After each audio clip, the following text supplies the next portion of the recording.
Hey, it's Drew. I'm excited that you're here to listen to another episode of Renegade Marketers Unite. And if this is your first time listening, then welcome.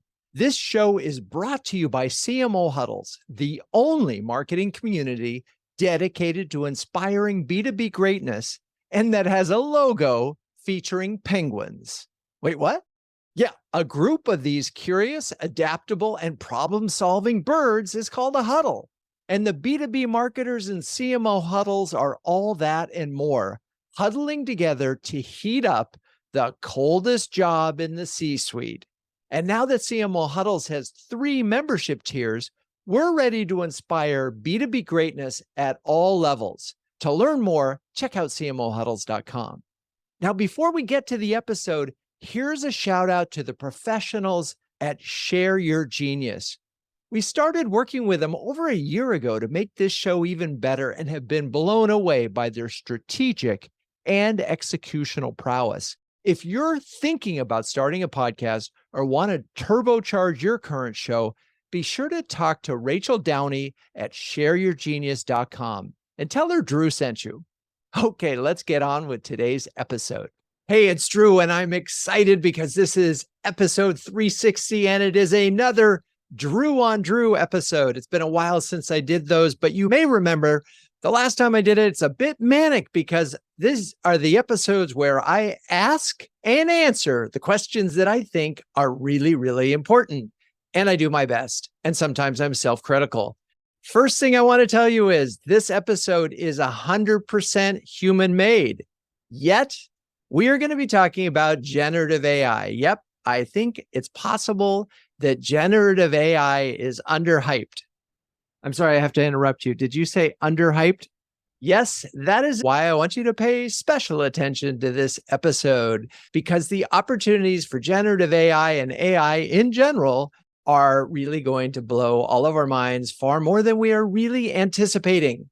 Okay, Drew, we got a question here for you. Generative AI has been the buzz for the last 9 months or so. Let's just talk about how marketers are using it. So I would say that in our Huddles community, and probably on a much broader basis, that at least 50% up to 75% of the B2B CMOs are looking at generative AI as a way of improving productivity for content. Okay, can you be a little more specific than that? Sure. When I talk about content, I'm talking about the very basics of creating copy, as in writing, and design. Most of the CMOs I know are quite comfortable getting their writers or their agencies to use these tools to speed up the process. So the writers are going to be able to write faster and produce more. Okay, so let's stop on that for a second. Are they firing writers because suddenly they don't need as many? That hasn't happened yet. I do anticipate, however, that you are going to lose some writers, but not the good ones. Because here's the amazing thing. If you're a good writer, a tool like ChatGPT just makes you better. Now, I need to do a caveat because if you're a bad writer, it's going to make you worse. I want to point out a couple just simple things. I noticed when I use ChatGPT and I ask it to write something, it chooses words like utilize instead of use. It's an exact opposite of what a good writer does to try to simplify language. It tends to sort of get a little fluffy and so forth. So if you're a poor writer, it's going to make word choices that probably a better writer wouldn't make. So it's going to make good writers better, and it's not going to help the ones that aren't so good. So going back to your earlier question, are some writers going to lose their job? Probably. But are other writers going to get even more appreciated? You bet. Okay, so far you're only talking about writing. Can we talk a little bit more about the main uses that CMOs are seeing in their department? Sure. The next area is really design, in using it to generate graphics for social media and so forth. And while there is controversy around this, and we can cover that in a bit, a lot of them are playing with tools like Bing Image Maker, Midjourney, to develop some really sophisticated, and I'm going to call it original, even though it's computer generated, some pretty stunning content. I've also seen it used. Some of those tools also are creating video. So Some better writers get better output, better designers get better output. Can you give a specific example of a way that you're using ChatGPT to create content for CMO huddles and Renegade.com? You bet. And I love this. And this is why the emphasis is on augmentation, not replacement, augmentation, helping me to write faster, not even necessarily better, just faster and more with speed. So I'll give you an example. Every month, we send out a Huddle Up newsletter to our subscribers of CMO Huddles and also an accompanying newsletter for folks that have been subscribing to Renegade's newsletter for, 15 years. So I used to write these by hand. It would probably take me about 3 hours, including a half an hour figuring out what the heck I was going to write about, a half an hour to do an outline, a couple hours to write the copy, and then maybe a half hour of proofing because I always need a lot of proofing. I forget words. It just happens. I think faster than I can write. At least that's what you tell yourself, right? Yeah. Okay. So let's take how I do a newsletter now. So right now for CMO Huddles, every week Huddler gets a recap. Those recaps have meaty bullet points with the topic and usually quotes underneath it, maybe a summary. Now what I do is I go through a month's worth of recaps. I grab 6 bullet points with quotes that I think are going to turn into a very cohesive story that I think the subscribers to our newsletters will find of interest. I take those, say, 6 bullet points plus the quotes, and I say to ChatGPT, turn this into a newsletter for B2B CMOs using quotes. Don't make up any content. Keep it pithy. Off you go. Okay, so that sounds cool. What happens then? So I get a pretty decent draft at that point. However, it's not very interesting. So then I start to think of a story that I can use as a metaphor to summarize it. So for the last newsletter, what I did was I was thinking of a match I had watched the weekend before on Wimbledon, where the young player beat the old player in a 5-set, really dramatic match. So I used the tennis as a metaphor, and I wrote the intro myself, talking about the match, and then I fed that into ChatGPT and said, take the newsletter that you've already written, now apply the metaphor of tennis using this introduction to the piece. So how'd that work out? Well, it was kind of amazing. 30 seconds later, out came much more polished, a much more interesting outline. Now, I still needed about 15 or 20 minutes to edit it, to tighten the language, to work on some of the hackneyed metaphors. But at the end, what used to take 4 hours probably took an hour and a half. That's a pretty big time savings. Yeah, that's a pretty big time savings. And is this the method that you're going to continue to use? You bet. Like everybody else using these tools, I continue to refine and find new prompts and find ways to track my particular brand voice so that I can use that as an input into ChatGPT. Okay, so that's a pretty good example, probably about a 60% time savings. And what are you doing with that time? Well, I'm using it to create more content. Now I can create maybe 1.5 to 2 times more content. Okay, fair enough. So let's move on to the next sort of big bucket that I want to cover in this show, particularly while we're on the topic of content creation. What about the fears that some folks had? This was very early on, that Google would ignore or downgrade websites that became heavily dependent on bot-created content. Great question. And let me try to come up with a great answer for you. So we were concerned about this at the very beginning. So we talked to Michael Brenner from Marketing Insider. Michael has a content firm and said, hey, Michael, let's do a test. And so we did a test where we posted every week 3 blog posts, one that was 100% human created, one that was hybrid, and one that was 100% bot created. And we did this for 20 weeks. So that's 60 pieces of content. That's an interesting test. Have you announced the results yet? Well, we have a bonus huddle on this topic for the CMO Huddles community, and then we'll be sharing the results wider later. So what else happened with this test? At first, it looked like humans were going to win all the way. And then a particular piece of content came out that was something like 5 major ways that CMOs can improve their productivity. And it was about time management.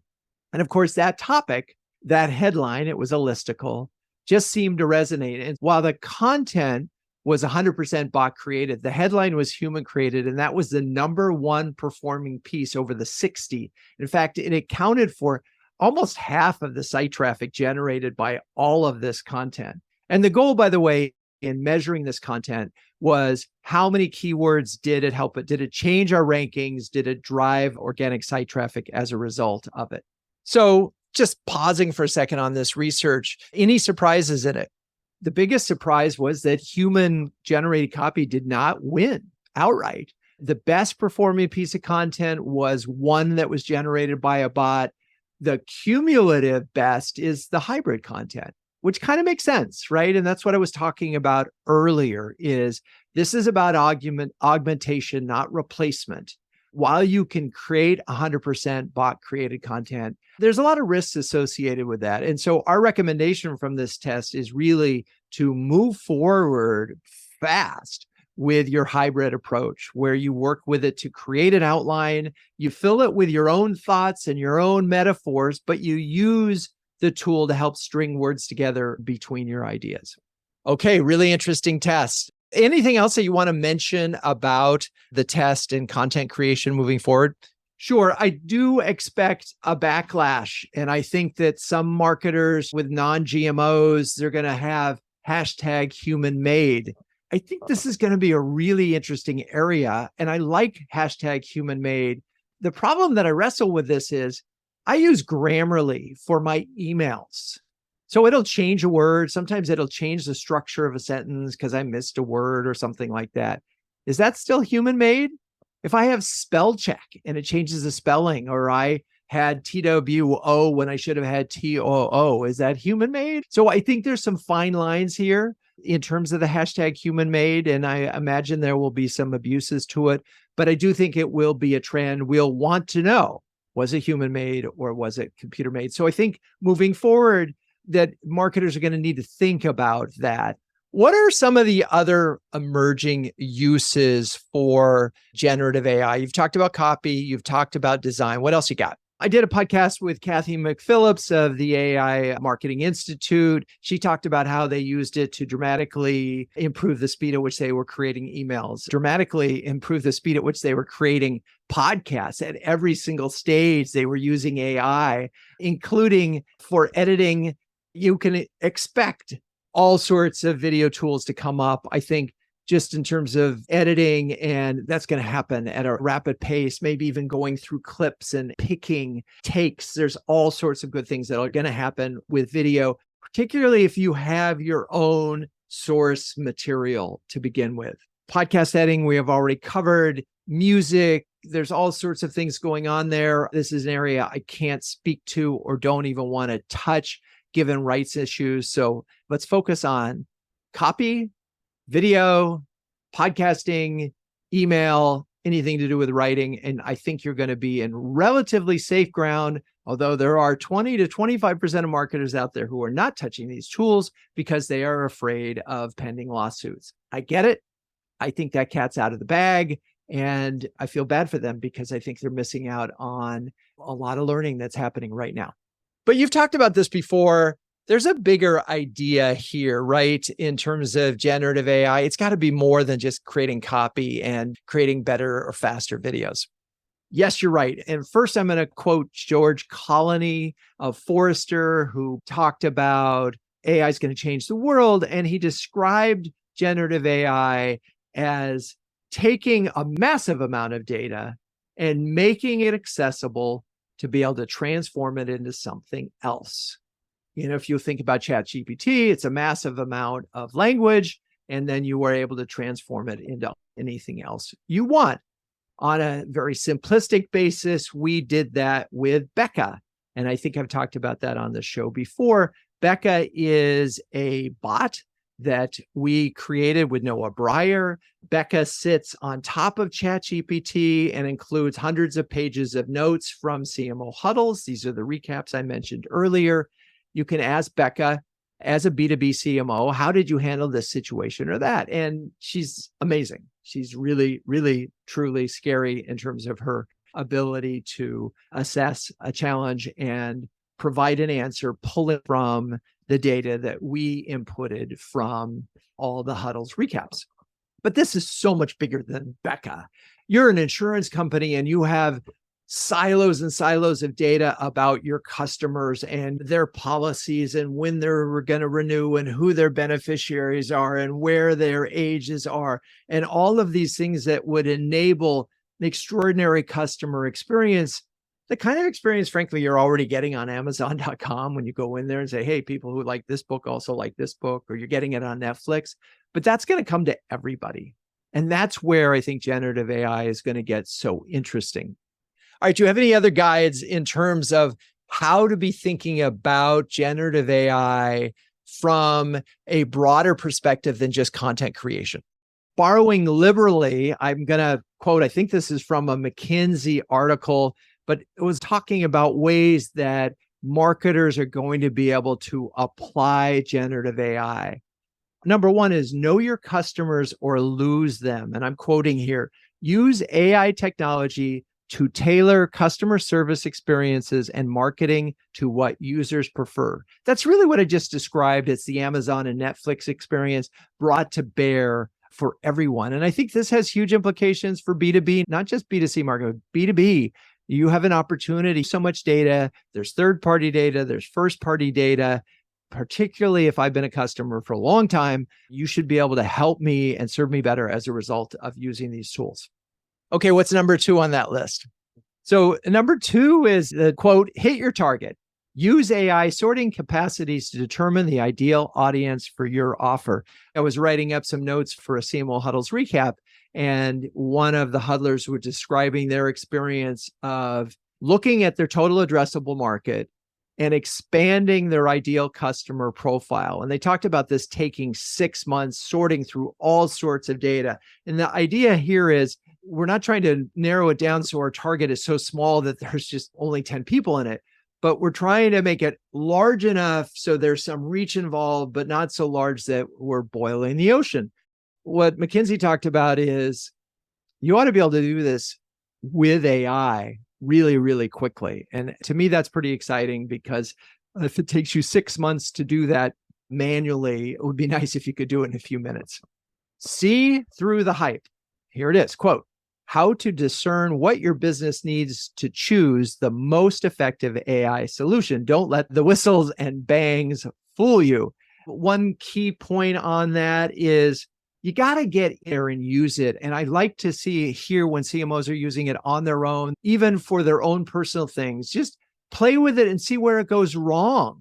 Have it write your bio and watch it make stuff up because it hallucinates it. Have it plan a trip for you and then make sure that the places that it was planning actually exist and you can get there. Try it for an outline. The next time you go in for a meeting, ask it to prepare an agenda for the meeting and see what it comes up with.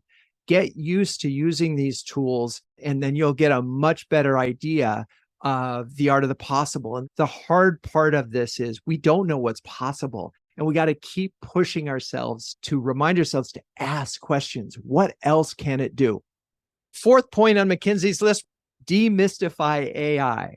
The quote, view all AI technologies by grouping them into 5 proprietary business useful categories. And of course, in my notes, I don't have those, so I'm not going to be able to share them on those episodes, but ping me if you want to know what those are. All right, what's number 5? Because that wasn't that helpful. Improve the forecast. Now, this is less about marketing, but the fact is that once you embed some of these tools, you should be able to predict credit risks and potential fraud and medical costs for banks and all sorts of different ways of improving your forecast. There's no doubt that AI is going to play a role in all of that. So is there a bottom line here? Well, yes, at least when we're thinking about AI for marketing, you got to be in it. That's it. You got to be using it. Okay. Now, you did a show recently where marketers who are marketing to marketers are all baking AI into their products and services, right?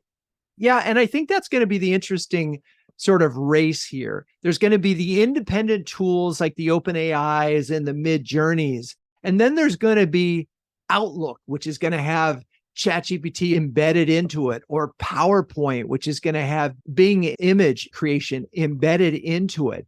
The tools are seamless. I just noticed that Zoom has now the ability to help you create what Loom does, these little short videos with screens. But the next step will be for them to suggest backgrounds and slides, all sorts of optimization tools that exist. If they're AI assisted, maybe you need fewer staffers, because we know that right now with MarTech, the biggest challenge is that marketers have more tools than they need, and they don't have enough staff to get the information that they need. Well, maybe with bots sitting on top of them, these products will actually deliver on the promises that they brought to the table to begin with. Lots of exciting things that are happening that will be baked into it. And I don't think there is a problem if you pursue the chat GPTs, get to know those, while all these other creators or all these other providers are looking to integrate it in it, because you'll just be able to use them and you'll be caught up. I'm curious, Drew, what are your go-to resources to stay on top of generative AI? All right, first, let me answer this by saying that it is impossible to stay on top of generative AI. However, I do try. And I try with a very specific lens, which is, what do CMOs need to know? I'm going to name a few folks that I think are just terrific, and I would encourage you to follow on LinkedIn. And I know that the folks in the CMO Huddles community have gotten tremendous value from. So first up is Nicole Leffer for practical usage guidance and training. We had Nicole on a bonus huddle for CMO Huddles back in May. It was really well attended and really well received, and several huddlers actually engaged with her afterwards to come do a training program for her team. We loved her so much, and the speed at which things are changing is that we're bringing her back for a bonus huddle, not just to revisit what we talked about, but just leaps ahead, because if you follow her on her feed, she's now creating videos. She did a video trailer for a movie completely from scratch with the generative AI, which I got a huge kick out of. So Nicole Leffer is one. For design, I would follow Kenny Friedman. He's got a couple of accounts on Instagram. He is constantly creating images. And then once you start following him on Instagram, you'll get into his world, because he has a whole bunch of fantasy worlds. We had him on a bonus huddle. And what really occurred to me as a result of his being on the show was that these tools aren't going to make you a good designer, but if you are a good designer, they are going to open up a world of possibilities. And Kenny Friedman was just great in terms of showing us how to use Midjourney and just to get in there and play with it. Okay. I've already mentioned Noah Breyer, and I think where Noah's perspective is unique is he's a product creator. He built Percolate. He helped us make Becca. Follow Noah for sort of what's happening in the unique application development. We did a podcast with Noah back in March, and also was really happy to attend his Brand.ai conference in New York. He is surrounded by a number of interesting people doing interesting things. So yeah, Noah Breyer, follow him on LinkedIn. I get a daily newsletter for years and years and years from a gentleman by the name of Shelley Palmer. And Shelley is just always right on the cutting edge of almost any technology application. But AI has obviously been on his radar for quite a while. He now runs a course for executives on generative AI. I went through the outline of the course. It looks really good. But I follow his newsletter because it's broader than just, hey, create content. He's thinking about the industry implications, whether you are a movie creator or an author or a company. And he keeps it big picture. And I think that's extremely helpful. Anybody else? Sure. Marketing AI Institute is a great resource. We had Kathy McPhillips here. She's the one who shared how she saved time with her podcast. I already mentioned an article from McKinsey. Definitely worth subscribing to their blog. Okay, that's a pretty good list. Great. And what about conferences? What conferences have you gone to or planning to go to? I'm back on the road. The next one up is GAI, as in Generative AI World, which is in September 12th and 13th in Cambridge. I'm excited to join this one. It's focused on real-world enterprise applications for generative AI. It should be fascinating to see what they come up with. Also happens that I'm going to be having lunch with some huddlers near the conference on the 12th of September. If you're in town for that conference and a B2B CMO, hey, ping me, because I'd love to see you there. Let's see. I mentioned the Brand X conference, which we did in New York in May. There was MAI World in Cleveland from the Marketing AI Institute. I was sorry to miss it. A number of huddlers did go. They said it was great. I look forward to catching that one the next time. And then we are going to the B2B Brand Expo in Los Angeles on the 20th and 21st of September. And in those, both the case of the B2B Expo and GAI World, I'm really happy that CMO Huddles is a media partner and promoter of these two conferences. Just in full transparency, we're a partner, and it's cool that we're doing that. So I'll be at both B2B Expo and GAI World, and I'll be the guy wearing the CMO Huddles hat. Oh yeah, it's a nice hat, don't you think? Okay. I think we're getting to the end here. Is there anything else that you want to add about generative AI at this point in time that we should talk about? No, I think we got it covered. Just keep this in mind. If you have people on your team that are afraid, tell them to get over it. If you have people that are afraid that it's going to replace their job, remind them that this is about augmentation. This is about helping them do what they do better, faster. If you just use it to create content without doing any editing, I think you're going to end up with mediocre stuff. You have to have a standard. You need editors, good editors, or good designers more than you ever did. If you think this is stuff that you can now delegate to interns and downgrade your staff, I think you'd be making a huge, huge mistake. And I'll tell you why. Anybody can create content with ChatGPT, which means there's going to be a flood of mediocre content out there. It is up to you to make sure that your content rises above the mediocrity. It's the only way it's going to get found. So you're going to need really good people. And maybe you don't need quite as many as you have now, or maybe you can redeploy. I know that a lot of companies for years have said we struggle to get content, to create enough content to keep up with the content. Well, now you should be able to do that. And to me, again, that's exciting, assuming you create better and better work. All right, Drew, that's a pretty good summary. I appreciate another Drew on Drew episode. And until next time, I guess we keep those Renegade thinking caps on and strong. For more interviews with innovative marketers, visit renegade.com/podcast and hit that subscribe button. Renegade Marketers Unite is written and directed by Drew Neiser. Hey, that's me. The show is produced by Melissa Caffrey, Laura Parkin, and our B2B podcast partner, Share Your Genius. The music is by the amazing Burns Twins, and the intro voiceover is Linda Cornelius. To find the transcripts of all episodes, suggest future guests, or learn more about B2B branding, CMO Huddles, or my CMO coaching service, check out renegade.com. I'm your host, Drew Neiser, and until next time, keep those Renegade thinking caps on and strong.